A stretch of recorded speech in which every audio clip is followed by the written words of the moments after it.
Hello friends, मैं Jitendra Singh Rathore Unacademy platform पर आपका हार्दिक स्वागत करता हूं। Let's crack Rajasthan exams with Unacademy. यहाँ मेरे बारे में कुछ इन्फॉर्मेशन है। I am an engineer. I have appeared for 2018 RS mains exam. I have 2 year teaching experience as a GS faculty for civil services. Crack RPSC with India's largest learning platform. At present time पर अन academy है वो India का सबसे बड़ा largest learning platform है, जहाँ एक ही platform पर आपको बहुत सारे एजुकेटर्स मिलेंगे और जो आपको एग्जाम क्रैक करने में हेल्प करेंगे। How to register for Unacademy. Unacademy पर रजिस्ट्रेशन करने के लिए आपको प्ले स्टोर से Unacademy learning app download करनी पड़ेगी। Unacademy learning app download करने के बाद आपको गेट सब्सक्रिप्शन पर क्लिक करना पड़ेगा। गेट सब्सक्रिप्शन पर क्लिक करने के बाद आपके सामने RPSC का जो सब्सक्रिप्शन है वो प्लेन चार्ट शो होगा। उसमें आपको अन अकेडमी है 1 month का भी सब्सक्रिप्शन प्रोवाइड कराती है, 3 month का भी, 6 month, 12 month और 24 months का भी सब्सक्रिप्शन प्रोवाइड कराती है। जैसे अभी कोविड की वजह से जो आपकी ऑफलाइन क्लासेज है वो नहीं चल रही, तो उसकी वजह से जो सारी एग्ज़ाम है उनकी आप प्रिपरेशन ढंग से नहीं कर पा रहे हो। तो अन अकेडमी है उनका अल्टरनेट साबित हो रहा है अभी। तो अन अकेडमी के ऑनलाइन प्लेटफॉर्म पर आपको चाहे वो UPSC हो, RPSC हो या फिर जो भी और भी एग्ज़ाम्स है उन सब की तैयारी आप एक ही प्लेटफॉर्म पे कर सकते हो। तो मेरा पर्सनली सजेशन ये है कि आप अन अकेडमी पर कम से कम 12 महीने का जो सब्सक्रिप्शन है वो लें। तो अन अकेडमी पर 12 महीने की जो सब्सक्रिप्शन लेने पे जो फ़ी है वो 7,000 रुपये है। वहीं आप अगर मेरा promo code JSR live use करते हो तो आपकी फ़ी 10% डिस्काउंट के साथ 6,300 रुपये हो जाएगी। इसी तरह अगर आप 24 महीने का यानी 2 साल का सब्सक्रिप्शन लेते हो तो आपकी फ़ी है 8,400 रुपये। वहीं मेरा promo code JSR live use करने पे 10% डिस्काउंट के साथ आपकी फ़ी हो जाएगी 7,560 रुपये। और मुझे नहीं लगता इससे बेहतर मतलब कोई भी प्लेटफॉर्म होगा आपका पढ़ाई से रिलेटेड। तो अन अकेडमी पर सब्सक्रिप्शन लेने के बाद में अन अकेडमी आपको क्या क्या चीज़ें प्रोवाइड कराती है। अन अकेडमी आपको डेली लाइव क्लासेस प्रोवाइड कराती है। डेली लाइव क्लासेस में आप एजुकेटर से चैट कर सकते हो और डिस्कशन कर सकते हो, प्लस जो आपको कोई डाउट है तो वो क्लियर कर सकते हो, प्लस जो आंसर पोल्स हैं उनमें भी पार्टिसिपेट कर सकते हो। सेकंड है स्ट्रक्चर्ड कोर्सेज।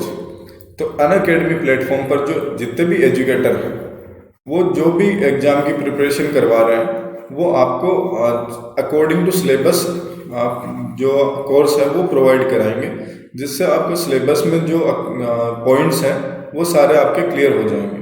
ठीक। थर्ड है लाइव टेस्ट और क्विजेज।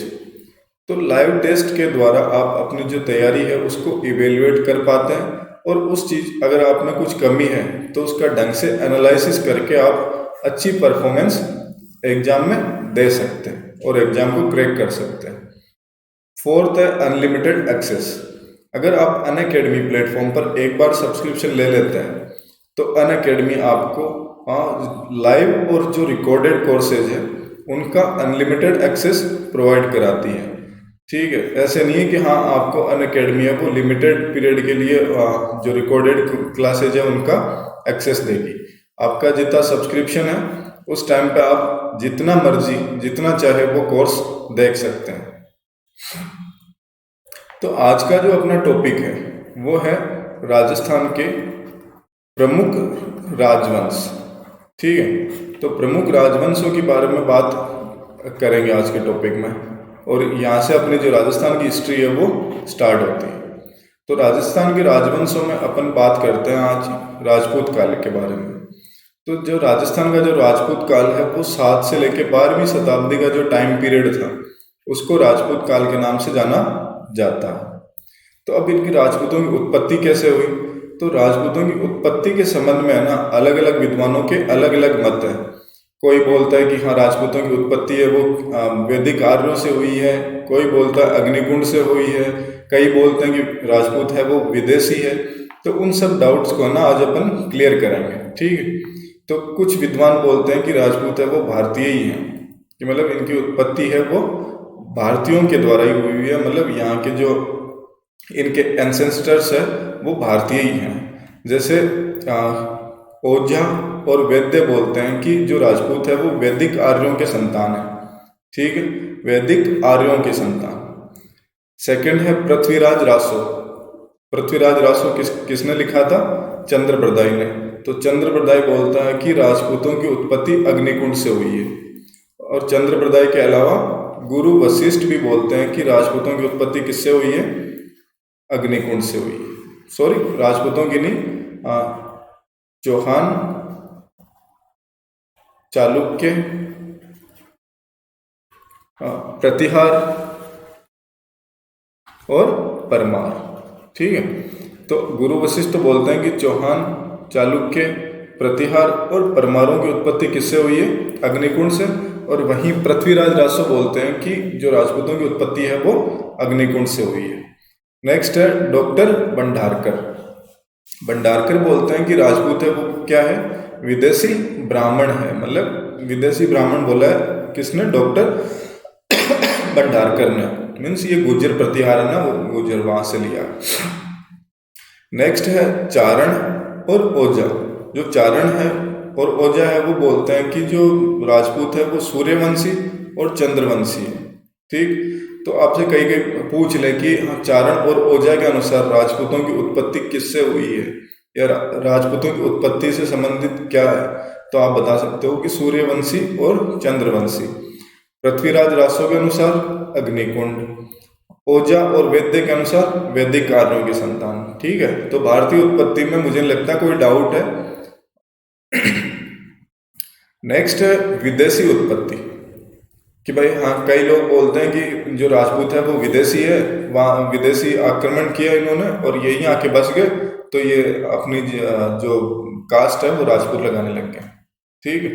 तो इसी तरह जो वी.ए. स्मिथ है वो बोलता है कि जो राजपूतों की उत्पत्ति है वो हूणों से हुई है, मतलब हूण जाति से इनकी संतानें हैं राजपूत। नेक्स्ट है कर्नल टोड।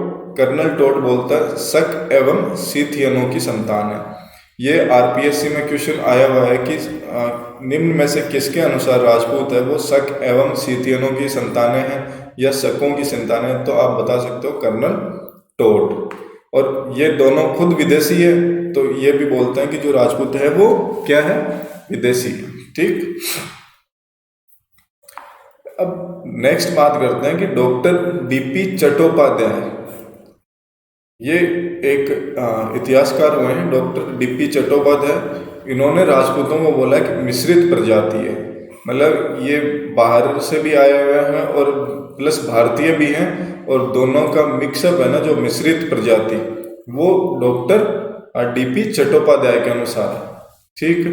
राजस्थान पर शासन करने वाले प्रमुख राजपूत राजवंश कौन से हैं?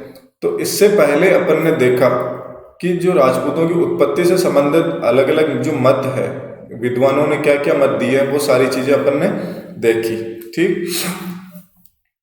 अब देखते हैं कि राजस्थान में जो शासन करने वाले प्रमुख राजवंश कौन कौन से थे। तो मेवाड़ में किन्होंने शासन किया? गुहिल और सिसोदियाओं ने। अजमेर में किसने शासन किया? चौहानों ने। आमेर और जो जयपुर है उनके वंशजों क्या बोलते हैं? कछवाहा वंशज। और जो मारवाड़ के हैं उनको राठौड़। तो मारवाड़ से ही निकला है, जो बीकानेर वगैरह, बीकानेर है, किशनगढ़ है, ये सब मारवाड़ से। अजमेर की शाखाएं हैं, रणथंभौर है, हाड़ा चौहान है, ठीक है, जालोर के सोनगरा चौहान है, तो वो सारे अजमेर से। तो मुख्य कौन कौन से हैं? गुहिल और सिसोदिया, चौहान और कछवाहा वंश और राठौड़ वंश, ठीक। तो यहां तक कोई दिक्कत आपको? तो आज अपन बात करते हैं जो मेन मुख्य राजवंश है उसके बारे में, वो है मेवाड़ के गुहिल वंश के बारे में। गुहिल वंश के बारे में बात करेंगे आज अपन। ठीक, गुहिल वंश या फिर सिसोदिया वंश। तो गुहिल है, मेवाड़ है, मेवाड़ में गुहिल नाम के व्यक्ति ने 566 ईस्वी में मेवाड़ में गुहिल वंश की स्थापना की। तो ये गुहिल कौन था? एक वल्लभी है, कहाँ? गुजरात में। वहां का एक शासक था शिलादित्य, उसके पुत्र गुहादित्य या गुहिल ने 566 ईस्वी में गुहिल वंश की स्थापना की। ठीक है, तो अलग अलग जो मत है, चाहे वो अलग अलग ग्रंथ है, जैसे जैन ग्रंथों के अनुसार ये बोलते हैं कि वल्लभी के शासक शिलादित्य के पुत्र गुहादित्य या गुहिल ने 566 ईस्वी में मेवाड़ में गुहिल वंश की स्थापना की थी। ठीक, फिर नेक्स्ट है मेवाड़ है, वो सूर्यवंशी हिंदू शासकों का शासन था मेवाड़ पर। तो आपसे पूछ ले कि मेवाड़ पर जो शासन करने वाले थे वो कौन शासक थे? तो सूर्यवंशी हिंदू शासक। विश्व का सबसे दीर्घकालीन राजवंश ये बोल सकते हो। मतलब यहाँ पे 566 ईस्वी से जो भारत स्वतंत्र हुआ, जैसे 1947 तक यहाँ पर शासन चला था इनका। ठीक है, तो सबसे लंबा शासन करने वाला राजवंश कौन सा है? मेवाड़ के राजवंश है। यहाँ के शासकों को हिंदुआ सूरज कहा जाता था। हिंदुआ सूरज मतलब यहाँ के जो शासक थे वो स्वतंत्रता प्रिय थे, इन्होंने कभी भी है ना अधीनता स्वीकार नहीं करी। स्वतंत्रता प्रिय शासक थे और अधीनता इन्होंने कभी स्वीकार नहीं करी। जैसे महाराणा कुंभा है, राणा सांगा है, राणा प्रताप है, ये जो यहाँ के जो मेन इंपॉर्टेंट शासक हुए हैं वो सारे यहीं के हैं और सारे स्वतंत्रता प्रिय शासक थे।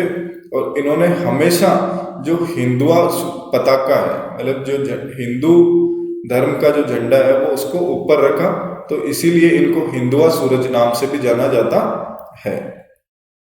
मेवाड़ की एक जो राज चिन्ह है उसमें एक पंक्ति लिखी हुई है कि जो दृढ़ राखे धर्म को तिहि राखे करतार।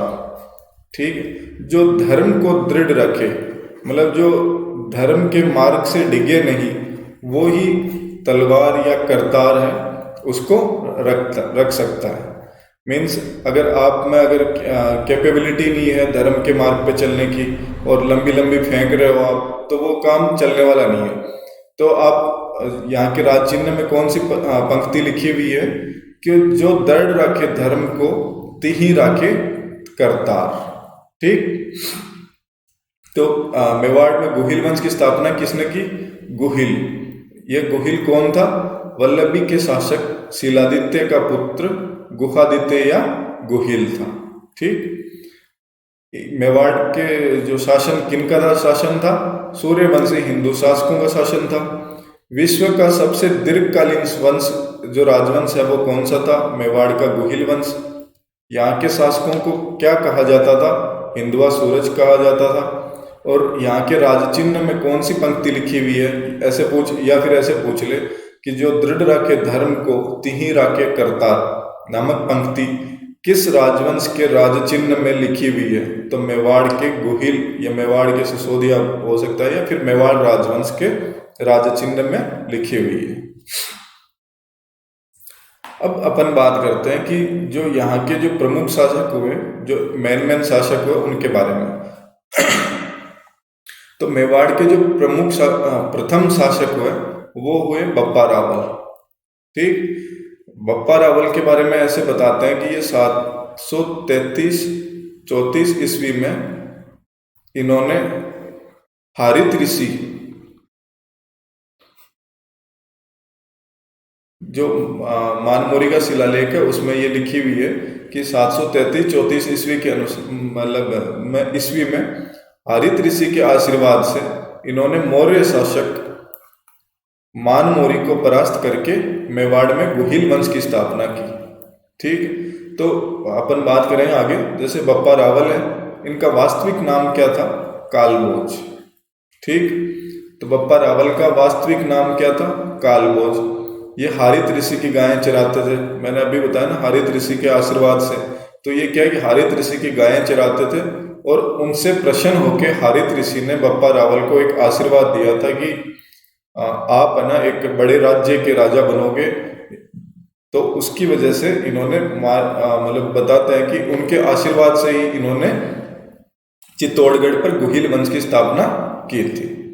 तो ये हारित ऋषि की गायें चराते थे और हारित ऋषि के आशीर्वाद से ही 733-34 ईस्वी में मौर्य शासक राजा मान को परास्त करके चित्तौड़गढ़ में गुहिल वंश की स्थापना की और इन्होंने कौन सी राजधानी बनाया? नागदा को अपनी राजधानी बनाया। तो आपसे पूछ ले कि मेवाड़ की प्राथमिक राजधानी या प्रारंभिक राजधानी कौन सी थी? तो नागदा। या पूछ ले कि नागदा को अपनी प्रारंभिक राजधानी बनाने वाला शासक कौन था? तो आपको पता ही है, बप्पा रावल। ठीक, तो बप्पा रावल ने मौर्य शासक मान मौर्य को परास्त करके चित्तौड़गढ़ पर अधिकार किया और नागदा को अपनी राजधानी बनाया। बप्पा रावल ने यहाँ पर उदयपुर में चित्तौड़गढ़ में एकलिंग जी का मंदिर का भी निर्माण करवाया था। ठीक है, और मेवाड़ के जो शासक है वो अपने आप को एकलिंग जी का दीवान भी मानते हैं। ठीक है, तो मतलब जो शासक राजा कौन मानते हैं? इन्होंने एकलिंग नाथ जी का मंदिर का निर्माण करवाया। किसने? बप्पा रावल ने। तो इसके बाद से यहाँ के राजा तो कौन हो गए? एकलिंग जी। और इनके दीवान कौन हो गए? जो वहां पे शासन करते थे ना, वो यहाँ के दीवान कहलाए। तो बप्पा रावल से रिलेटेड कोई डाउट कि बप्पा रावल का वास्तविक नाम कालभोज? ये हारित ऋषि की गायें चराते थे और हारित ऋषि के आशीर्वाद से ही इन्होंने 733-34 ईस्वी में मौर्य शासक राजा मान से चित्तौड़गढ़ छीना और नागदा को अपनी राजधानी बनाया। तो मेवाड़ के शासकों की प्रारंभिक राजधानी कौन सी थी? नागदा। और इन्होंने यहीं पर एकलिंग जी का मंदिर बनवाया और मेवाड़ के शासक स्वयं को, यहाँ स्वयं है भाई, स्वयं को एकलिंग नाथ जी का दीवान मानते हैं और खुद है ना उनके राजा कौन हो गए? एकलिंग जी, और उनके दीवान के रूप में ये शासन करते हैं। बप्पा रावल ने ही यहाँ पर मुद्रा प्रणाली का प्रारंभ करवाया था। तो आपसे पूछ ले कि मेवाड़ में मुद्रा प्रणाली की शुरुआत करने वाले शासक कौन थे? तो बप्पा रावल। बप्पा रावल के बाद में जो इंपॉर्टेंट शासक हुए उनका नाम है अल्लट। इनका वास्तविक नाम था आलू रावल। तो आपसे पूछ ले कि आलू रावल का नाम क्या था या अल्लट का वास्तविक नाम क्या था? तो आलू रावल। इन्होंने आहड़ को दूसरा महत्वपूर्ण केंद्र बनाया। मतलब जो पहला तो कौन सा? नागदा। किसने बनाया? बप्पा रावल ने। और अल्लट ने कौन सा बनाया? आहड़ को। ठीक, और आहड़ में ही इन्होंने वराह मंदिर का निर्माण करवाया। तो अल्लट ने पूछ ले कि आहड़ में वराह मंदिर का निर्माण करवाने वाला शासक कौन था? तो वो थे अल्लट। ठीक है, मेवाड़ राज्य में नौकरशाही की सर्वप्रथम स्थापना किन्होंने की? तो आपसे पूछ ले कि नौकरशाही का प्रारंभ करने वाला मेवाड़ का शासक कौन था? वो थे अल्लट। ठीक, तो मेवाड़ में नौकरशाही को प्रारंभ किसने करवाया? अल्लट ने। अल्लट की शादी किससे हुई थी? हूण राजकुमारी हरिया देवी से इनकी शादी हुई थी। तो अल्लट का वास्तविक नाम आलू रावल। इन्होंने आहड़ को महत्वपूर्ण केंद्र बनाया। दूसरा, आहड़ में वराह मंदिर बनवाया और हूण राजकुमारी हरिया देवी से शादी की थी। और मेवाड़ राज्य में नौकरशाही की स्थापना भी किसने करी थी? अल्लट ने। तो ये नौकरशाही है वो इंपॉर्टेंट है, ध्यान रखना भाई। अब नेक्स्ट बात करते हैं अपन जैत्र सिंह के बारे में। ठीक, जैत्र सिंह का कार्यकाल था 1213 ईस्वी से 1250 ईस्वी के मध्य। ठीक, इन्होंने भूताला का युद्ध लड़ा। ठीक है, ये भूताला का युद्ध है। भूताला का युद्ध लड़ा। किन किन के मध्य हुआ है भूताला का युद्ध? उस समय दिल्ली पे अधिकार था इल्तुतमिश का। इल्तुतमिश कौन? गुलाम वंश का शासक था।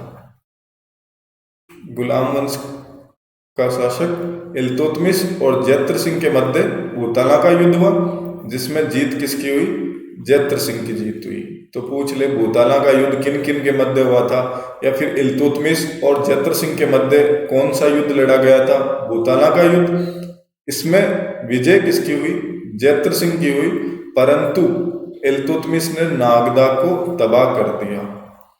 तो मेवाड़ की जो प्रारंभिक राजधानी थी कौन सी थी? नागदा। उसको इल्तुतमिश ने क्या किया? तबाह कर दिया। ठीक। तो इल्तुतमिश तबाह करने के बाद में जैत्र सिंह ने, अब वो राजधानी है तो वो नष्ट होगी, तो अब राजधानी नष्ट होने पे जैत्र सिंह क्या करेंगे? एक दूसरी नई राजधानी भी बनाएंगे। तो जैत्र सिंह ने चित्तौड़ को अपनी नई राजधानी बनाया। तो क्वेश्चन ये बनता है कि चित्तौड़ को राजधानी बनाने वाले शासक कौन थे? ठीक है, या चित्तौड़ को सर्वप्रथम राजधानी बनाने वाले शासक कौन थे? तो जैत्र सिंह। ठीक। या फिर पूछ ले कि भाई नागदा को नष्ट किसने किया था? तो नागदा को नष्ट किसने किया था? इल्तुतमिश ने। जैत्र सिंह के समय को मध्यकालीन मेवाड़ का स्वर्ण काल भी कहा जाता है। तो आपसे पूछ ले कि भाई किसके शासन काल को मध्यकालीन मेवाड़ का स्वर्ण काल कहा जाता है? Golden period. मतलब हर फील्ड में इस टाइम पे प्रगति हुई थी। तो मध्यकालीन मेवाड़ का स्वर्ण काल किसका समय काल है? जैत्र सिंह का। और भूताला के युद्ध की जानकारी हमें किसके ग्रंथ से मिलती है? भूताला के युद्ध की हमें जानकारी जय सिंह सूरी की पुस्तक है एक, हमीर मद मर्दन। तो ये ध्यान रखना, हमीर मद मर्दन किसके द्वारा रचित पुस्तक है? जय सिंह सूरी। और इसमें किसका उल्लेख है? भूताला के युद्ध के बारे में उल्लेख है। तो एक ये ध्यान रख लेना, मध्यकालीन मेवाड़ का स्वर्ण काल, भूताला का युद्ध, और चित्तौड़गढ़ को अपनी राजधानी किसने बनाया? जैत्र सिंह ने। ठीक। अब जैत्र सिंह के बाद में अपन बात करते हैं रावल रतन सिंह के बारे में। जो अपन बात कर रहे हैं जो यहाँ के प्रमुख शासक हुए ना, उनके बारे में। तो रावल रतन सिंह का शासन काल था 1302 ईस्वी से 1303 ईस्वी के मध्य। ठीक। ये रावल शाखा के अंतिम शासक थे। तो रावल शाखा के अंतिम शासक कौन हो गए? रावल रतन सिंह। इनका शासन काल है वो बहुत कम समय के लिए चला था। क्यों? अभी अपन आगे देखेंगे भाई, अलाउद्दीन से इनकी लड़ाई हुई और उसमें मेवाड़ का प्रथम शाखा संपन्न हुआ, और उसके बाद में अलाउद्दीन का यहाँ पे अधिकार रह गया। तो वो सारी चीजें अपन आगे देखेंगे। रतन सिंह का छोटा भाई कुंभकर्ण नेपाल चला गया था। तो रतन सिंह का जो छोटा भाई है कुंभकर्ण, वो नेपाल चला गया और वहां पे उसने राणा शाही शाखा वंश की स्थापना करी थी। इसलिए जो नेपाल के राजवंश है वो अपने आप को मेवाड़ से संबंध भी बताते हैं कि भाई हम मेवाड़ से ही निकले हुए हैं। हमारा जो प्राचीन या हमारे जो पूर्वज हैं वो कहाँ से रहने वाले थे? मेवाड़ के रहने वाले थे। ठीक है। तो रतन सिंह का छोटा भाई कुंभकर्ण है, वो नेपाल चला गया। कुंभकर्ण ये नहीं, रावण का भाई नहीं है कुंभकर्ण रतन सिंह का छोटा भाई है जो नेपाल चला गया और नेपाल में राणा शाही वंश की स्थापना की। अब रतन सिंह की जो पत्नी है पद्मिनी, वो क्या है कि एक पुस्तक है मलिक मोहम्मद जायसी, इसकी पुस्तक है पद्मावत। अभी थोड़े दिन पहले पद्मावती मूवी भी आई थी ना, तो मलिक मोहम्मद जायसी की पुस्तक है पद्मावत। तो उस पद्मावत में ये सारी स्टोरी बताई गई है कि हाँ क्या हुआ था क्या नहीं हुआ था। तो रतन सिंह की पत्नी का नाम था पद्मिनी, जो सिंगल देश की राजधानी थी। ये सिंगल देश है ना, ये कहाँ? श्रीलंका को बोलते थे। यहाँ की सिंगल देश की राजा गंधर्व सेन और चंपावती की पुत्री थी। तो पूछ ले कि जो पद्मिनी के पिता का क्या नाम था, या फिर कहाँ की निवासी थी, कहाँ की रहने वाली थी, माता का क्या नाम था? तो सिंगल देश के राजा गंधर्व सेन और चंपावती की पुत्री कौन थी? पद्मिनी। तो एक बार क्या हुआ कि रतन सिंह की शादी होगी पद्मिनी से। तो ये यहाँ रतन सिंह के दरबार में एक ब्राह्मण था जो तंत्र मंत्र बढ़िया जानता था, राघव चेतन।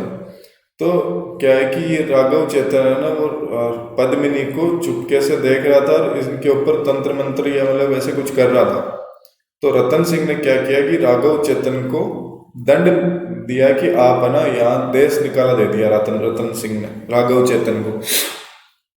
तो राघव चेतन अपना अपमान समझकर वहां से चला गया और अलाउद्दीन के दरबार में चला गया।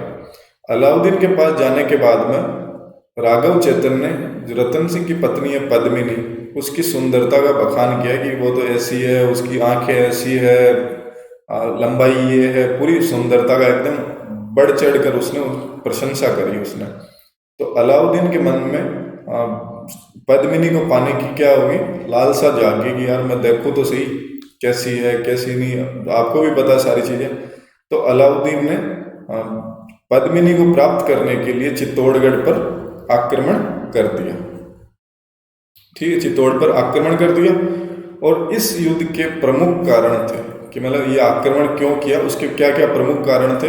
तो मेनली ये जो मलिक मोहम्मद जायसी है वो तो यही बोलता है कि अलाउद्दीन है ना, वो पद्मिनी को प्राप्त करना चाहता था, उसकी सुंदरता को जानने के बाद में तो अलाउद्दीन ने चित्तौड़ पर आक्रमण कर दिया।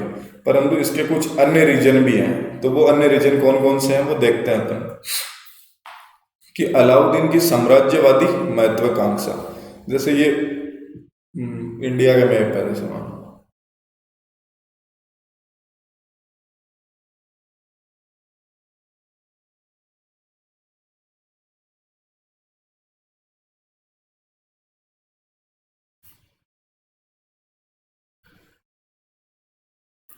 कुछ इस हिसाब से इंडिया का मैप है। ठीक है, तो थोड़ा बहुत बनाने की ट्राई करिए। तो यहाँ ये दिल्ली है और यहाँ ये बीच में पड़ता है आपका राजस्थान। तो अगर गुजरात जाना है, यहाँ मालवा जाना है, या फिर साउथ अभियान के लिए जाना है, तो जो दिल्ली से चलेगा कोई व्यक्ति डायरेक्ट तो जा नहीं सकता, तो उनको क्या है कि राजस्थान पार करना पड़ता था। और उदयपुर है वो, यहाँ ये रियासत है उदयपुर रियासत। उस समय उदयपुर रियासत है वो, उसका विस्तार है पूरे राजस्थान में था, दक्षिण और पूर्वी राजस्थान इस क्षेत्र में पूरे में विस्तार था। तो ऑब्वियसली अगर इनको कोई सैन्य अभियान करना है तो उदयपुर से गुजरना पड़ेगा। तो अलाउद्दीन क्या कि महत्वाकांक्षी शासक था, वो पूरे भारतवर्ष पर राज करना चाहता था, उसकी वजह से उसने चित्तौड़ पर आक्रमण किया। दूसरा कि सुल्तान की प्रतिष्ठा का प्रश्न बन गया था कि हाँ मेरे से सुंदर उसकी पत्नी है, मेरे से बड़े राज्य पर उसका अधिकार है। या फिर जो दिल्ली है उस समय उदयपुर जो मेवाड़ रियासत थी वो भी बहुत बड़ी रियासत थी, चाहे सामरिक राजनीतिक आर्थिक दृष्टि से भी संपन्न रियासत थी।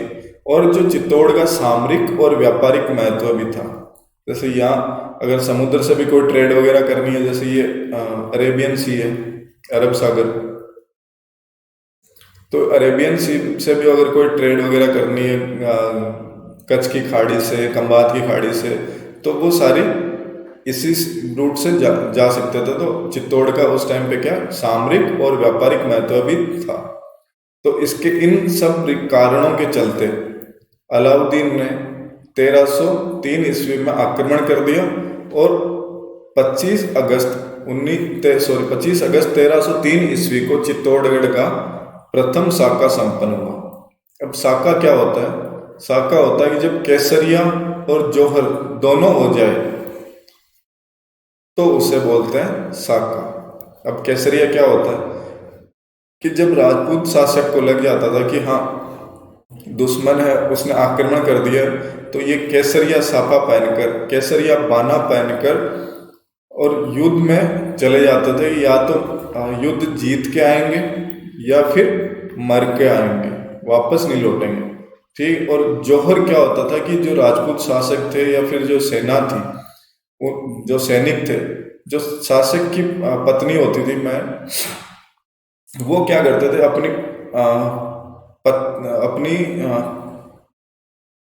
सतीत्व या पवित्रता की रक्षा करने के लिए अपने आप को अग्नि या जल को समर्पित कर देते थे। और जिस जिस समर्पित करके अपने प्राणों का उत्सर्जन कर देते थे तो उसे जौहर करते थे। और जब केसरिया और जौहर दोनों साथ हो जाते थे तो उसे साका बोलते थे। तो चित्तौड़गढ़ का पहला साका कब हुआ? 25 अगस्त 1303 ईस्वी में। और राजस्थान का प्रथम साका कब हुआ?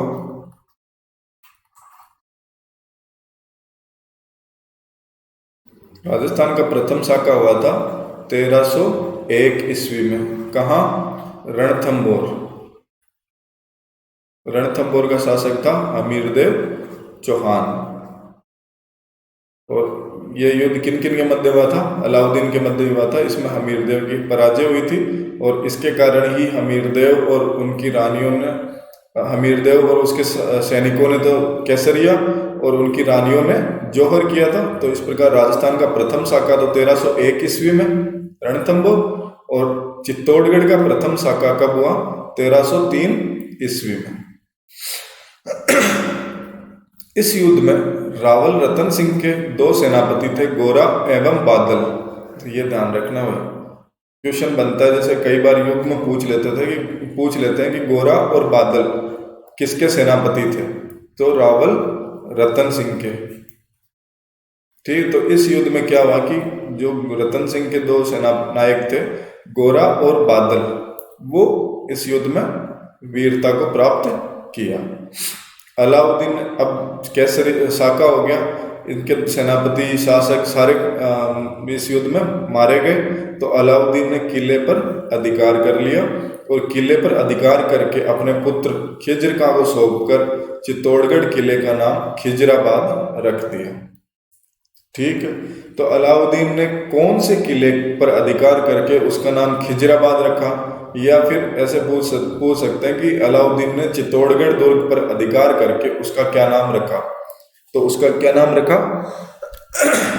खिजराबाद, और अपने बेटे खिज्र खां के नाम पर उसने रखा था। ठीक, तो खिजराबाद कौन सा दुर्ग हो गया? चित्तौड़गढ़ दुर्ग। और बाद में क्या हुआ कि खिज्र खां ने इस चित्तौड़गढ़ दुर्ग को शासन भार है वो किसे संभला दिया? मालदेव चौहान को। जो मालदेव सोनगरा था एक चौहान शासक, उनको संभलाकर वो दिल्ली चला गया। और मालदेव कौन था? जालोर के शासक थे कानड़देव सोनगरा, उसका भाई था।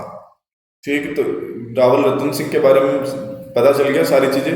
फिर भी एक बार रिवाइज कर लेते हैं कि रतन सिंह के छोटे भाई कुंभकर्ण नेपाल चले गए और वहां पे अपने नेपाल में राणाशाही वंश की स्थापना की। मलिक मोहम्मद जायसी की पुस्तक है एक पद्मावत, उसके अनुसार अलाउद्दीन ने चित्तौड़गढ़ पर आक्रमण क्यों किया था? पद्मावती को प्राप्त करने के लिए। इसके अलावा कुछ अन्य कारण भी थे, जैसे अलाउद्दीन की साम्राज्यवादी महत्वाकांक्षा, सुल्तान की प्रतिष्ठा और चित्तौड़गढ़ दुर्ग का या चित्तौड़गढ़ रियासत है उसका सामरिक और व्यापारिक महत्व। चित्तौड़ का प्रथम साका कब हुआ? 1303 ईस्वी में। साका किसे कहते हैं? केसरिया और जौहर दोनों साथ हो जाए तो उसे साका कहते हैं। इस युद्ध में रतन सिंह के दो सेनानायक गोरा और बादल काम आए, मतलब वीरता को प्राप्त किया। अलाउद्दीन ने दुर्ग पर अधिकार करके उसे अपने पुत्र खिज्र खां को सौंप दिया और उसका नाम क्या रखा? पुत्र के नाम पे खिजराबाद। और थोड़े समय बाद में ही खिज्र खां ने चित्तौड़गढ़ का शासन है वो मालदेव को सौंप के और खुद भी दिल्ली चला गया। और मालदेव कौन था? जालोर के शासक कानड़देव सोनगरा का भाई था। ठीक, इस जो ये मालदेव है इसे मूछाला मालदेव के नाम से भी जाना जाता है। तो आपसे पूछ ले कि भाई खिज्र खां ने चित्तौड़गढ़ दुर्ग या खिजराबाद दुर्ग का शासनभार किसे संभला दिया था, तो वहां पे अगर ऑप्शन आया कि मूछाला मालदेव, तो ये भी ध्यान रख लेना, मूछाला मालदेव यही है। ठीक, फिर बाद में ये है ही पुस्तक मैंने बताई थी कि 1540 ईस्वी के लमसम बताता है, 42 ईस्वी के लमसम मलिक मोहम्मद जायसी की पुस्तक पद्मावत में पद्मिनी की सुंदरता का वर्णन किया गया। और ये पुस्तक किस भाषा में लिखी गई है? अवधी भाषा में लिखी गई है। ठीक, और गोरा बादलरी चौपाई पुस्तक है हेमरत्न सूरी की पुस्तक है। तो ये भी थोड़ा ध्यान रख लेना कि गोरा बादल की चौपाई है वो किसकी पुस्तक है, हेमरत्न सूरी की पुस्तक है। ठीक है। फिर बाद में क्या हुआ कि जो मालदेव है, मालदेव ने भी अपने पुत्र बनवीर चौहान को यहाँ का संरक्षक नियुक्त कर दिया था। ठीक है। फिर बाद में क्या हुआ कि बलबीर चौहान यहाँ का शासन संभाल रहा था। तो 1303 से लेके 1326 ईस्वी तक यहाँ पर किसका शासन रहा, दिल्ली सल्तनत। ठीक है, दिल्ली सल्तनत के शासकों का अधिकार रहा। उसके बाद में 1326 ईस्वी में राणा हमीर, ये कौन थे, सिसोदा ग्राम है एक उदयपुर के पास ही, सिसोदा ग्राम के राजा अरी सिंह के पुत्र, राणा अरी सिंह के पुत्र थे। इन्होंने बलवीर सोनगरा, जो अभी बताया ना मैंने बनवीर चौहान, उस बनवीर चौहान को परास्त करके और चित्तौड़ पर अधिकार कर लिया। तो आपसे पूछ ले कि भाई चित्तौड़ का उद्धारक किसे कहते हैं, तो राणा हमीर को कहते हैं। क्यों? क्योंकि इन्होंने 1326 ईस्वी में बनवीर सोनगरा से चित्तौड़ को वापस प्राप्त किया था।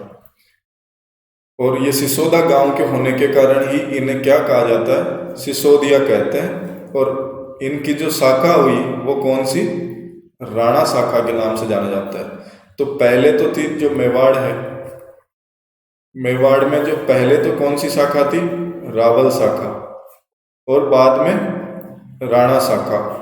ठीक, तो रावल शाखा है उसका अंतिम शासक कौन था, रावल रतन सिंह। और राणा शाखा का प्रथम शासक कौन हुए, राणा हमीर। इन्होंने बनवीर चौहान को परास्त करके चित्तौड़ को प्राप्त कर लिया था वापस। राणा हमीर ने सिंगोली का युद्ध लड़ा। सिंगोली का युद्ध किन किन के मध्य, अमीर और मोहम्मद बिन तुगलक के मध्य। और इस युद्ध में मोहम्मद बिन तुगलक की क्या हुई थी, हार हुई थी। तो ये ध्यान रखना कि सिंगोली का युद्ध किन किन के मध्य लड़ा गया, हमीर और मोहम्मद बिन तुगलक के मध्य। और जीत तो हुई थी हमीर की और हार किसकी हुई थी, मोहम्मद बिन तुगलक की। कुंभलगढ़ प्रशस्ति कहाँ है, ये कुंभलगढ़ दुर्ग में। मेरे जो पिछले क्लासेज हैं उनमें मैंने शिलालेख करवाए हैं, तो उनमें बताया कि मैंने कुंभलगढ़ प्रशस्ति है कहाँ है, कुंभलगढ़ दुर्ग में। और कुंभलगढ़ दुर्ग कहाँ है, राजसमंद जिले में। ठीक, इसमें यह दुर्ग कुंभा के द्वारा निर्मित है। इसमें रावल और राणा शाखा है, उसके अंतर है ना वो बढ़िया से बताएं। ठीक, और इसमें जो हमीर है उसको विषम घाटी पंचानन, ये देख लो कि राणा हमीर को विषम घाटी पंचानन कहा गया है। विषम घाटी पंचानन मतलब विकट युद्धों में शेर के समान। क्यों? क्योंकि इन्होंने मेवाड़ का उद्धार किया, तो मेवाड़ का उद्धारक होने के कारण भी इसे विषम घाटी पंचानन कह सकते हैं अपन। तो कुंभलगढ़ प्रशस्ति में हमीर को क्या कहा गया है, विषम घाटी पंचानन कहा गया है।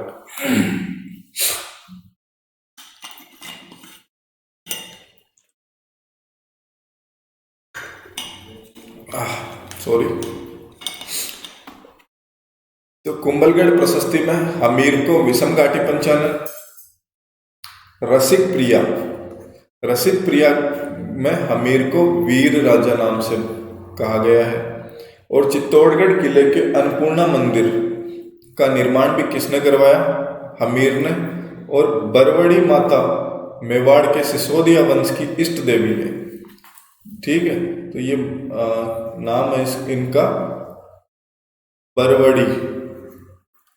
बरवड़ी माता है वो मेवाड़ के सिसोदिया वंशों की इष्ट देवी है। और इनकी कुल देवी कौन सी है, बाण माता। तो ये ध्यान रखना कि सिसोदियाओं की कुल देवी है बाण माता और इनकी इष्ट देवी कौन सी है, बरवड़ी माता। ठीक, इनका निर्माण किसने करवाया, राणा हमीर ने। अब राणा हमीर के बाद में एक शासक हुए थे तेज सिंह। इनके दासी पुत्र थे दो, इनके दो दासी पुत्र थे, एक तो था चाचा और एक थे मेरा। तो उनके बारे में बाद में बात करूंगा, पर ये तेज सिंह के दासी पुत्र थे। ठीक, तो अब अपन इनके बाद में जो शासक हुए वो हुए राणा लाखा। तो इनका दूसरा नाम है राणा लक्ष्य सिंह भी कहते हैं इनको। तो इनका कार्यकाल था 1382 ईस्वी से 1421 ईस्वी के मध्य। इनके समय उदयपुर में जावर में चांदी की खान निकली थी। जो जावर अभी भी खान है, जहाँ से सीसा, जस्ता और चांदी, ये तीनों अयस्क ना एक साथ ही निकलते हैं, ये सीसा, जस्ता और चांदी। तो जावर की खान है ना, वो चांदी की खान। और कहाँ है? उदयपुर में। और किसके समय ये निकली थी? राणा लाखा के समय। इनके समय एक बंजारा था, पिच्छू नाम का बंजारा। पिच्छू नाम के बंजारे ने पिछोला झील का निर्माण करवाया था। तो ये ध्यान रखना कि पिछोला झील का निर्माण किसने करवाया था? पिच्छू नामक बंजारे ने। और किन के समय पे? राणा लाखा के समय पे। पिछोला झील है, इसके झील के पास ही एक नटनी का चबूतरा भी स्थित है। ठीक है, पिछोला झील के पास ही। और पिछोला झील है, यहीं पर ही जग मंदिर और जगनिवास, दो महलों का निर्माण किया गया है। जग मंदिर और जगनिवास, ये जगत सिंह प्रथम ने और ये जगत सिंह द्वितीय ने। एन पहले आता है तो प्रथम, और एन बाद में आता है तो द्वितीय ने। तो पिछोला झील के पास ही दो मंदिर है, जगनिवास और जग मंदिर और जगनिवास, और उनका निर्माण भी मैंने बता दिया। कुंभाहाडा नकली बूंदी की रक्षा करते हुए मारा गया। कैसे? कि एक बार क्या हुआ कि बूंदी और मेवाड़ के मध्य युद्ध हुआ था। उसमें बूंदी के शासक ने मेवाड़ की सेना को पराजित कर दिया था।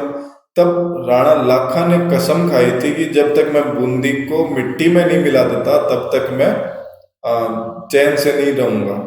तो इन्होंने क्या हुआ कि उस समय ये पॉसिबल नहीं था, तो नकली बूंदी का निर्माण करवाया और वहां का संरक्षक नियुक्त किया कुंभाहाडा को। और फिर राणा लाखा ने उस जो नकली बूंदी का महल था उसको मिट्टी में मिला दिया। और इस युद्ध में कुंभाहाडा नामक जो सेनापति था या सैनिक था, उसकी मृत्यु हो गई थी। फिर बाद में क्या हुआ कि राणा लाखा के दरबार में एक बार जोधपुर के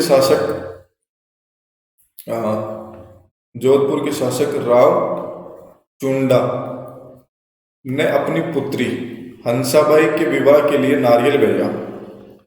ठीक है, तो राव चुंडा ने नारियल भेजा किसके लिए? राणा लाखा के पुत्र थे राणा चुंडा। ठीक है, तो जो हंसाबाई के लिए नारियल आया था वो किसके लिए आया था? राणा लाखा के पुत्र राणा चुंडा के लिए।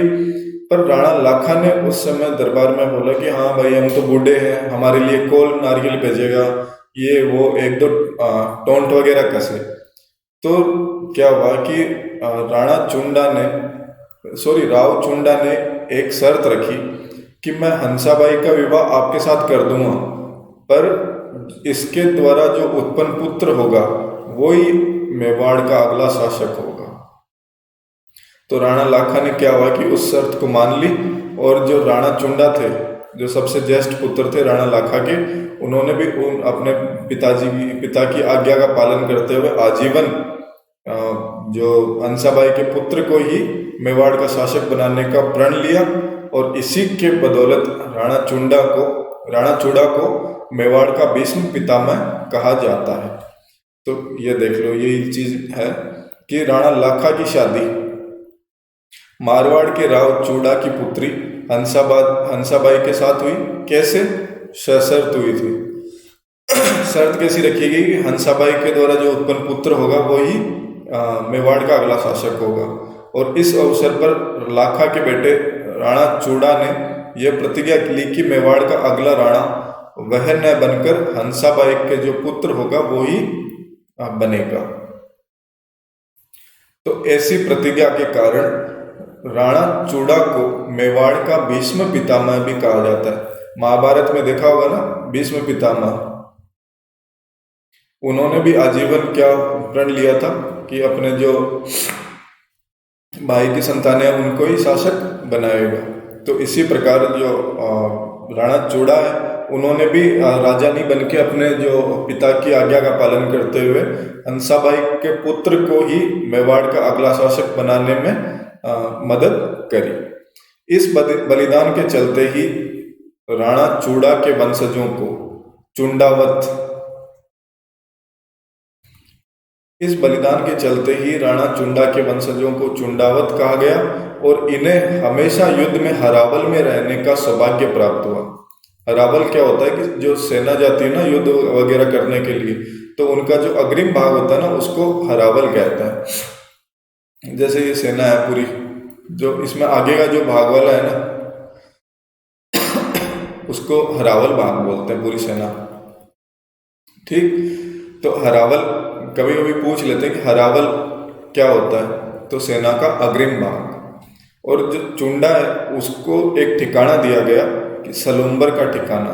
तो अब मतलब ये पूछा भी गया कि सलुम्बर है वो किन्हें दिया गया, चुंडा को, और यहाँ के रहने वाले थे चुंडावत। ठीक, और राजधानी में राणा की उपस्थिति, अगर जैसे मेवाड़ का शासक कहीं गया हुआ है युद्ध में या फिर वहाँ पे मेवाड़ रियासत में अनुपस्थित है, तो सलुम्बर का जो रावत होगा वो ही शासन कार्य संभालेगा। मतलब जो चुंडावत के राणा चुंडा के जो वंशज थे उनको अब मेवाड़ रियासत में एक बहुत ही इम्पोर्टेंट पद दिया गया कि भाई हाँ, राणा की अनुपस्थिति में सलुम्बर का शासन कौन संभालेगा, हाँ, सलुम्बर के चुंडावती संभालेंगे। और मेवाड़ के शासकों का राज तिलक कौन करता था, सलुम्बर का रावत ही करता था। तो पूछ ले कि मेवाड़ के शासकों का राज तिलक निम्न में से किन के द्वारा किया जाता है, तो सलुम्बर के रावतों के द्वारा, सलुम्बर के रावत के द्वारा। और ये कौन थे, राणा चूड़ा के वंशज थे। ठीक है, तो अब बात नेक्स्ट है मोक्कल। तो राणा लाखा और हंसाबाई का विवाह हुआ था सशर्त, और इन दोनों की जो संतान थी वो ही कौन थे, मोक्कल थे। तो इनका कार्यकाल 1421 ईस्वी से 1433 ईस्वी के मध्य ये हंसाबाई के बेटे थे। अब हंसाबाई के अविश्वास की वजह से राणा चूड़ा है वो मेवाड़ छोड़कर कहाँ चला गया, मालवा। कि हंसाबाई हमेशा उन पे मतलब संदेह की नज़र से देखते थे कि हाँ, राणा चूड़ा है वो कभी भी मेरे बेटे को यहाँ से पद से हटा के और खुद शासक बन जाएंगे।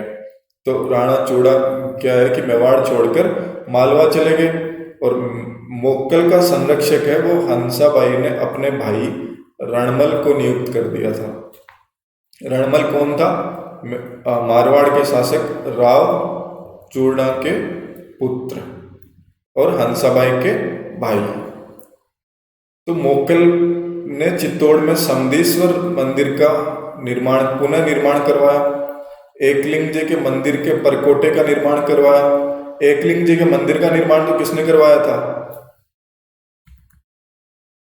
किसने करवाया था एकलिंग जी के मंदिर का निर्माण, बप्पा रावल ने। ये देख लो, बप्पा रावल ने एकलिंग जी मंदिर का निर्माण करवाया था, और इसके परकोटे का निर्माण किसने करवाया, मोक्कल ने। ठीक, फिर 1433 ईस्वी में मालवा की तरफ 1433 ईस्वी में मालवा अभियान के दौरान जिलवाड़ा नामक स्थान पर चाचा मेरा और महपा पंवार, ये नहीं है यहाँ पे, चाचा मेरा व महपा पंवार ने मोक्कल की हत्या कर दी। तो मोक्कल की हत्या किसने करी, चाचा मेरा और महपा पंवार ने। चाचा मेरा कौन है, तेज सिंह के दासी पुत्र। अभी मैंने बताया था ना लास्ट स्लाइड में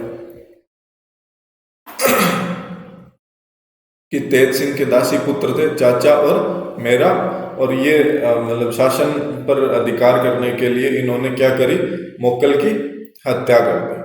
तो मोक्कल की हत्या करने के पश्चात, हत्या कर दी कब, 1433 ईस्वी में। तो इन मोक्कल के बाद में मेवाड़ के शासक बने राणा कुंभा। इनका कार्यकाल था 1433 ईस्वी से 1468 ईस्वी के मध्य। ये मेवाड़ के अजय शासक रहे हैं तथा सबसे प्रतापी शासक भी रहे हैं। ठीक है, तो और इनका जो मेवाड़ के जो सर्वश्रेष्ठ शासकों में नाम आता है। तो राणा कुंभा की माता का क्या नाम था, राणा कुंभा की माता का नाम था सौभाग्यवती। राणा कुंभा की माता का नाम था सौभाग्यवती परमार। रणमल राणा कुंभा का संरक्षक बन गया। रणमल कौन है, हंसाबाई का भाई, और हंसाबाई का पुत्र कौन है, मोक्कल, और मोक्कल का बेटा है कुंभा। तो हंसाबाई का पोते हो गए। तो ये रणमल है वो कुंभा का संरक्षक नियुक्त किया गया। तो रणमल क्या करने लग गया कि जो कुंभा के दरबार है, जो मेवाड़ का दरबार है, उसमें राठौड़ों का प्रभाव बढ़ रहा था। जो मारवाड़ के राठौड़ थे उनका प्रभाव बढ़ रहा था।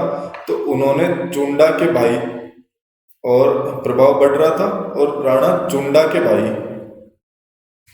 राघव देव सिसोदिया। राणा चुंडा कौन, जो सलूम्बर के रावत थे ना, जो राणा लाखा का पुत्र, जिसने आजीवन बीच में प्रतिज्ञा ली थी कि भाई हाँ मोक्कल को ही मैं शासक बनाऊंगा, तो उनकी हत्या करवा दी थी। राठौड़ों के इस प्रभाव को खत्म करने के लिए हंसाबाई ने, राठौड़ों के प्रभाव को खत्म करने के लिए हंसाबाई ने राणा चुंडा को मालवा से मेवाड़ वापस बुला लिया था। ठीक है, पहले तो क्या कि हंसाबाई ने अविश्वास किया, मतलब संदेह किया था राणा चुंडा पे। तो राणा चुंडा क्या मालवा चले गए, और बाद में जो राठौड़ों के प्रभाव बढ़ रहा था मेवाड़ रियासत में, उसको खत्म करने के लिए राणा चुंडा को मालवा से मेवाड़ वापस बुला लिया। रणमल की प्रेमिका, अब रणमल कौन, हंसाबाई का भाई, तो रणमल की प्रेमिका भारमली की सहायता से रणमल की हत्या करवा दी। बताते हैं कि भारमली की सहायता से रणमल को जहर दे दिया गया, और इसके द्वारा इसकी हत्या हो गई। और रणमल का बेटा जोधा, जो राव जोधा, उसने जोधपुर की स्थापना करी।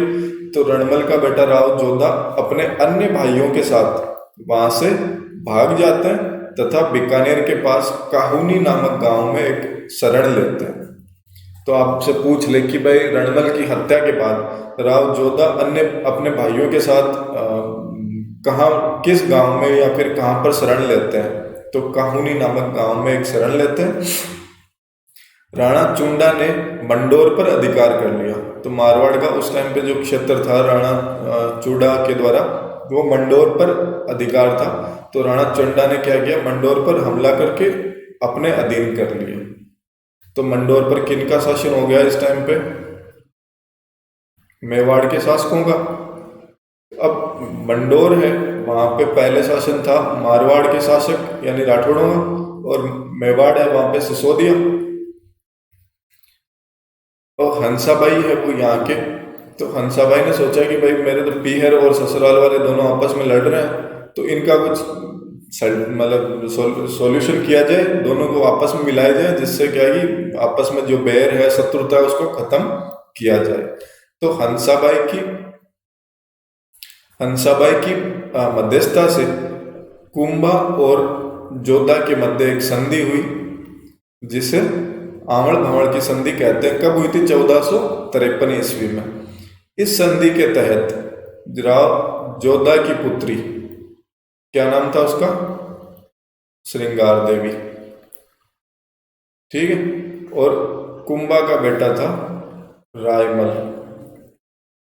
इन दोनों की क्या करवा दी, शादी करवा दी।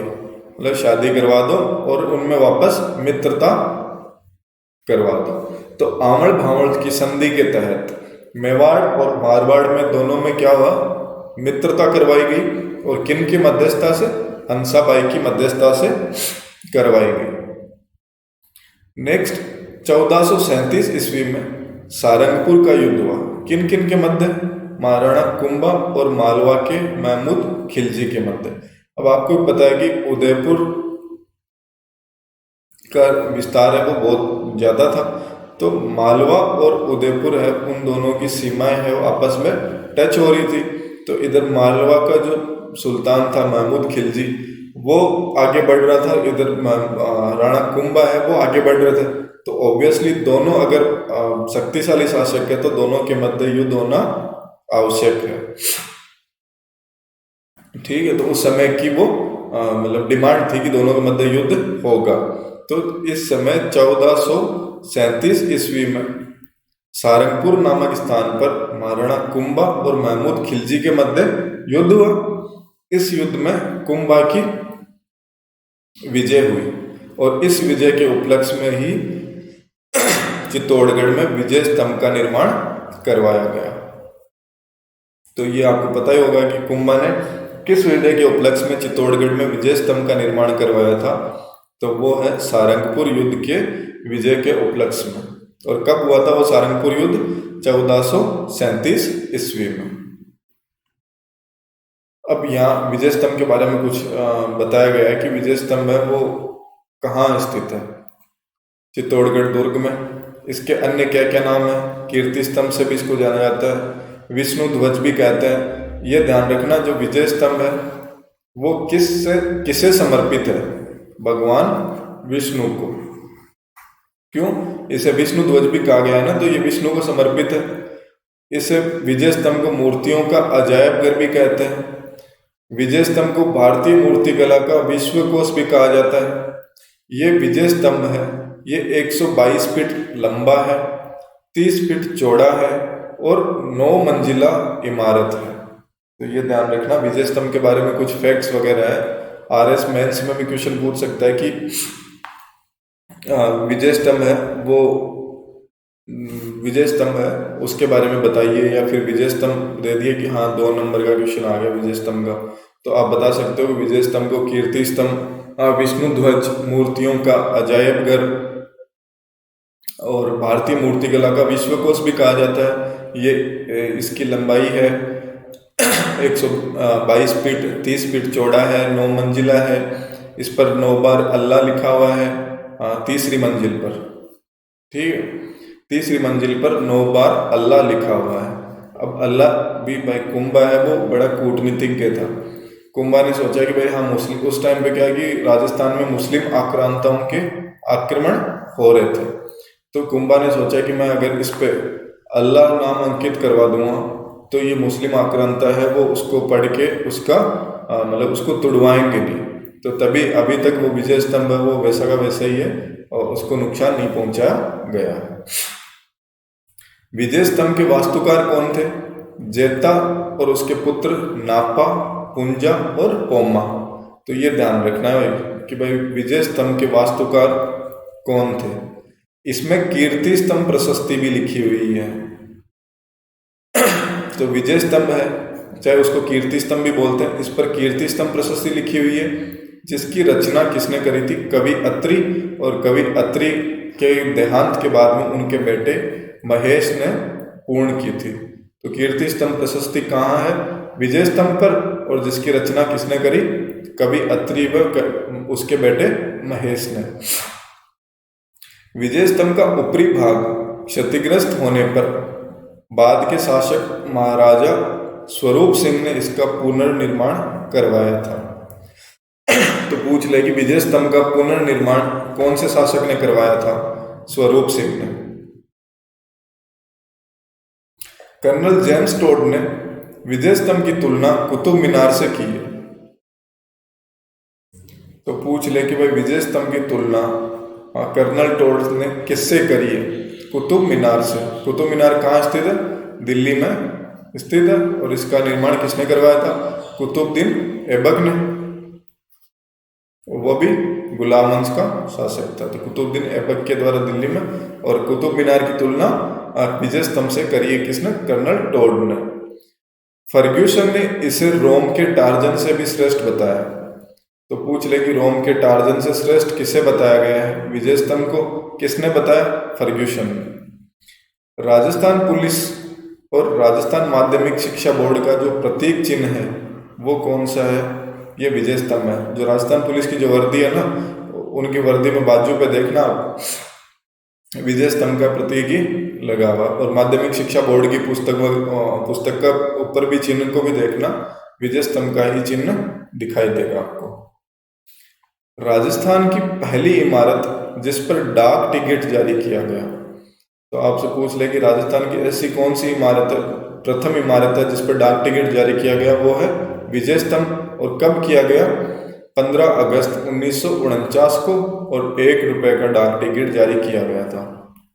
1949 में विजय स्तंभ पर डाक टिकट जारी किया गया था। नेक्स्ट है जैन कीर्ति स्तंभ। जैन कीर्ति स्तंभ 12वीं शताब्दी का। अब क्या है ये, एक तो वो है कीर्ति स्तंभ, इसको विजय स्तंभ भी कहते हैं। एक है जैन कीर्ति स्तंभ, ये तो है भगवान विष्णु को समर्पित, और ये है जैन धर्म को समर्पित। ठीक है, तो जैन कीर्ति स्तंभ का निर्माण 12वीं शताब्दी में, जैन कीर्ति स्तंभ का निर्माण 12वीं शताब्दी में एक जैन व्यापारी था जीजा शाह, उसने इसका निर्माण करवाया था। और 7 मंजिल, ये 7 मंजिल ऊंची इमारत है, जबकि वो कितने मंजिल इमारत थी? 9 मंजिला। और ये जो भगवान आदिनाथ को समर्पित है, तो ये तो है आदिनाथ को समर्पित, और वो है भगवान विष्णु को समर्पित। तो दोनों में थोड़ा डिफरेंस है, वो ध्यान रखना। राणा कुंभा 1456 ईस्वी में चंपानेर की संधि करी गई थी। किन किन ने करी? मालवा के सुल्तान महमूद खिलजी और गुजरात के सुल्तान कुतुबुद्दीन के बीच में हुई थी, कि दोनों मिलके अपन कुंभा पर आक्रमण करेंगे और कुंभा को परास्त करके जो मेवाड़ रियासत का भाग है उसको आपस में बराबर बांट लेंगे। परंतु कुंभा बहुत ही कूटनीतिज्ञ और वीर शासक था, तो कुंभा ने क्या हुआ कि दोनों ही सेनाओं को एक साथ परास्त कर दिया था इस युद्ध में। तो ये चंपानेर की संधि कब हुई?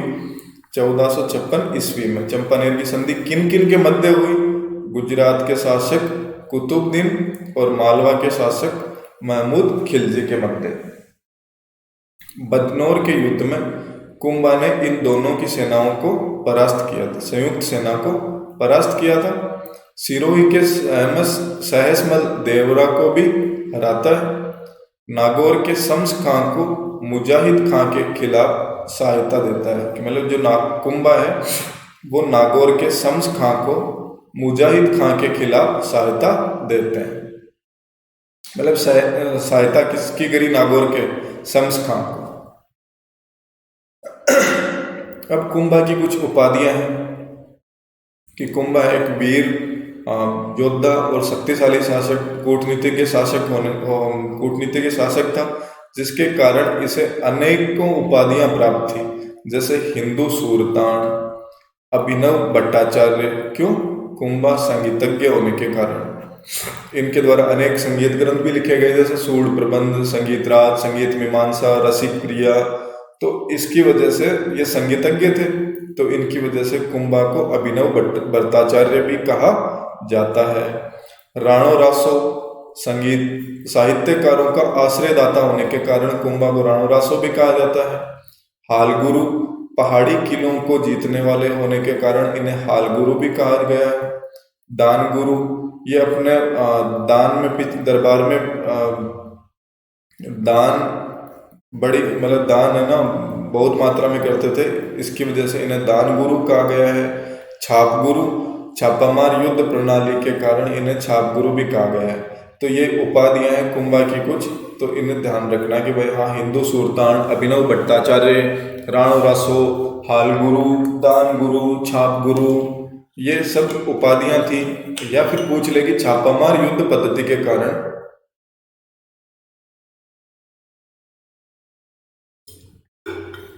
छापामार युद्ध पद्धति में श्रेष्ठ होने के कारण कुंभा को कौन सी उपाधि प्राप्त थी?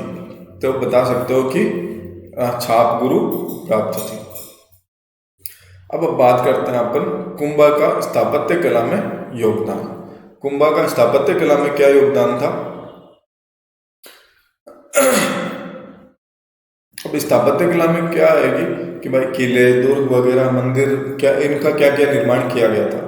तो श्यामलदास है एक इतिहासकार है, श्यामलदास की पुस्तक वीर विनोद के अनुसार कुंभा ने मेवाड़ के 84 में से 32 दुर्गों का निर्माण किया था। तो पूछ ले कि 84 में से 32 दुर्गों का निर्माण किसने करवाया? कुंभा ने। किस पुस्तक के अनुसार? वीर विनोद। इसके रचयिता कौन है? श्यामल दास। तो श्यामल दास की पुस्तक वीर विनोद के अनुसार कुंभा ने 84 में से 32 दुर्गों का निर्माण करवाया था, जिनमें जो इम्पोर्टेंट दुर्ग है उनके बारे में बात करते हैं। कि जो पहला है कुंभलगढ़ दुर्ग, कहाँ स्थित है? राजसमंद में। इसका वास्तुकार कौन था? मंडन। कुंभलगढ़ दुर्ग का ऊपरी भाग है उसको कटारगढ़ भी कहते हैं, और कटारगढ़ को क्या बोलते हैं? मेवाड़ की आंख भी कहा जाता है। तो आपसे पूछ ले कि मेवाड़ की आंख कौन से दुर्ग को कहा जाता है? कटारगढ़ को। ठीक, और ये कहाँ स्थित है? कुंभलगढ़ दुर्ग में स्थित है। और यही जो कटारगढ़ है वो कुंभा का निजी निवास भी था, मतलब यह कुंभा है वो यही रहते थे। सेकंड है अचलगढ़ दुर्ग, ये कहाँ? सिरोही में स्थित है। थर्ड है बसंती दुर्ग, ये भी सिरोही में स्थित है। फोर्थ है मचान दुर्ग, ये भी सिरोही में स्थित है। नेक्स्ट है भोमट दुर्ग, ये है भोमट के पठार में। भोमट का पठार है डूंगरपुर बांसवाड़ा के अंदर, ठीक है, बॉर्डर एरिया में स्थित है। तो डूंगरपुर बांसवाड़ा के जो पठारी भाग है वहां पे इन्होंने भोमट दुर्ग का निर्माण करवाया था। कुंभा ने कुंभ श्याम मंदिर, कुंभ श्याम स्वामी मंदिर का निर्माण भी करवाया था। कहाँ कहाँ पर? चित्तौड़गढ़ किले में, कुंभलगढ़ किले में और अचलगढ़ किले में कुंभ स्वामी मंदिर का निर्माण भी करवाया था। तो ये दुर्ग है ना, वो ध्यान रखना, कुंभलगढ़, अचलगढ़, बसंतगढ़, मचान दुर्ग, भोमट दुर्ग। तो इनकी लोकेशन कई बार पूछ लेते हैं कि ये दुर्ग कहाँ स्थित है। कुंभा के फिर नेक्स्ट, कुंभा के समय 1439 ईस्वी में धरणक शाह नामक व्यापारी ने पाली के रणकपुर में एक जैन मंदिर का निर्माण करवाया जिसे चौमुखा मंदिर भी कहते हैं। और यही चौमुखा मंदिर में रणकपुर प्रशस्ति लगी हुई है, ठीक है। तो कुंभा के समय ही 1439 ईस्वी में धरणक शाह नामक जैन व्यापारी ने जैन मंदिर का निर्माण करवाया। और रणकपुर के जैन मंदिरों में एक मंदिर है जिसमें 1444 स्तंभ है। तो आपसे पूछ ले कि 1444 स्तंभों वाला मंदिर कौन सा है? चौमुखा मंदिर, ठीक है। कहाँ है ये? रणकपुर में। और इसीलिए इसे स्तंभों का अजायब घर भी कहते हैं। क्यों? क्योंकि यहाँ पे 1444 स्तंभ स्थित है। इसका वास्तुकार जो रणकपुर के चौमुखा मंदिर है, इसका वास्तुकार कौन था? देपाक। कुंभा एक अब नेक्स्ट बात करते हैं। कुंभा एक अच्छा संगीतज्ञ भी था, और इसी के संगीतज्ञ था तभी इसकी उपाधि कौन सी थी? अभिनव भट्टाचार्य, ठीक है। तो संगीतज्ञ होने के कारण इनकी उपाधि अभिनव भट्टाचार्य।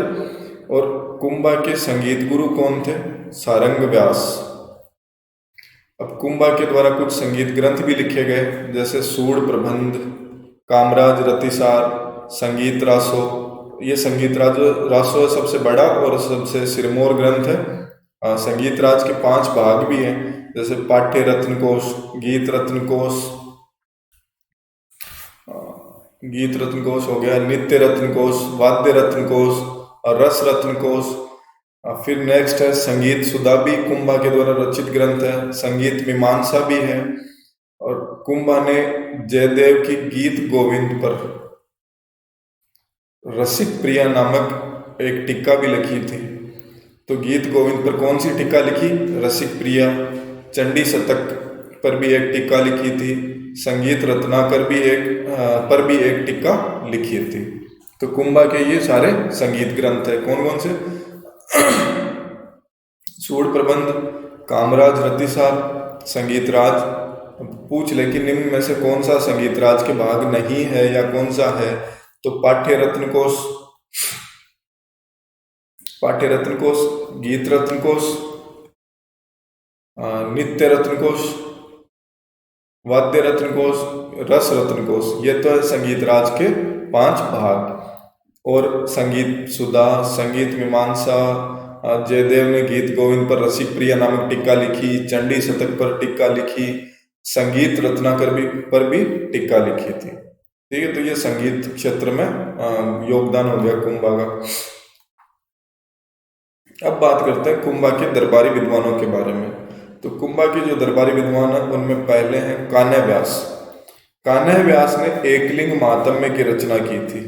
जो एकलिंग मातम्य की प्रशस्ति है, जो मेवाड़ के शासकों की वंशावली से संबंधित है, उसकी रचना किसने करी थी? कान्ह व्यास ने। एकलिंग मातम्य के पहले भाग की रचना तो करी थी कुंभा ने, और उसको पूर्ण किसने किया था? कान्ह व्यास ने।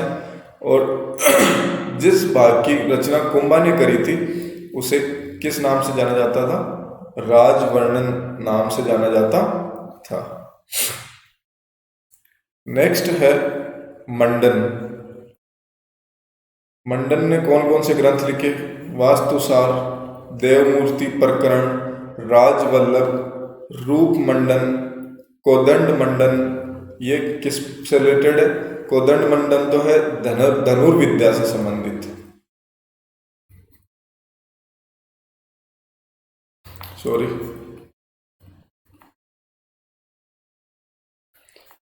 कोदंड मंडन है धनुर्विद्या से संबंधित। कोदंड किसे कहते हैं? धनुष को कहते हैं। रूप मंडन है वो मूर्ति कला से संबंधित है। देवमूर्ति प्रकरण है वो रूपावतार से संबंधित है। ठीक है, तो ये मंडन के कुछ ग्रंथ हैं। वास्तुसार, देवमूर्ति, राजवल्लभ, रूप मंडन, कोदंड मंडन। नेक्स्ट है इनके दरबारी विद्वान है वो है नाथा। नाथा कौन है? मंडन के भाई है। इन्होंने वास्तु मंजरी लिखी है। वास्तुसार तो किसका ग्रंथ है? मंडन का। और वास्तु मंजरी है नाथा। गोविंद मंडन ये भी मंडन का भाई है। इसका ग्रंथ है कलानिधि, द्वार दीपिका, उद्दार धोरिणी। ठीक है, तो गोविंद के कौन कौन से ग्रंथ हो गए? कलानिधि, द्वार दीपिका, उद्दार धोरिणी। ये सारे गोविंद के ग्रंथ हैं। कुंभा है, कुंभा की पुत्री थी रमाबाई। वो भी एक अच्छी संगीतज्ञ थी। ठीक है, और रमाबाई को कुंभा ने जावर का परगना दिया था। जावर की जो चांदी की खान है किसके टाइम पे मिली थी? राणा लाखा के समय। ठीक है, तो रमाबाई है वो पूछ ले क्वेश्चन कि भाई हाँ कुंभा की पुत्री का क्या नाम था? रमाबाई, और जो भी एक संगीतज्ञ भी थी। कुंभा की हत्या उसके बेटे उद्दा ने कुंभलगढ़ दुर्ग में कर दी थी। इसलिए जो मेवाड़ का पितृहंता किसे कहा जाता है? उद्दा को। क्यों? पितृहंता यानी अपने पिता की हत्या करने वाला। तो कुंभा की हत्या किसने करी? उसके पुत्र उद्दा ने कुंभलगढ़ किले में इसकी हत्या कर दी थी। Thank you. अगर कोई भी डाउट हो तो आप कमेंट सेक्शन में पूछ सकते हैं। और अनअकैडमी पे सब्सक्रिप्शन कर लेने के लिए मेरा promo code JSR Live use करें और 10% डिस्काउंट प्राप्त करें। Thank you.